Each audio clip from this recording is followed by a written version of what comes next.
बंधू भगिनींनो, आज एक मोठी घटना घडली आहे। काँग्रेस पक्षाचे अध्यक्ष राहुल गांधी, आपल्याला माहिती आहे या ठिकाणी रोज बोलत होते, काय म्हणत होते? आम्ही म्हणत होतो आमचे मोदीजी देशाचे चौकीदार आहेत। राहुल गांधी म्हणाले चौकीदार चोर आहे। बंधू भगिनींनो, आज राहुल गांधी यांना सर्वोच्च न्यायालयामध्ये चौकीदार चोर है या वक्तव्याकरता माफी मागावी लागली।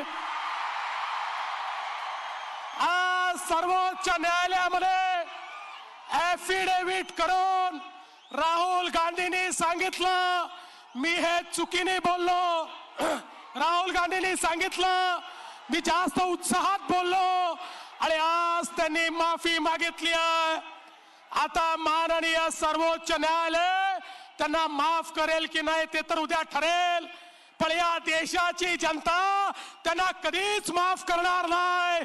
कारण या देशातल्या सर्वात इमानदार माणसाला, ज्यांनी 5 वर्षामध्ये या देशामध्ये भ्रष्टाचार संपवला, ज्यांनी या देशामध्ये पारदर्शी प्रामाणिकता आणली, त्या मोदीजींना, ज्या राहुल गांधींनी अशा प्रकारे म्हटलं हा देश राहुल गांधी तुम्हाला कधीच माफ करणार नाही।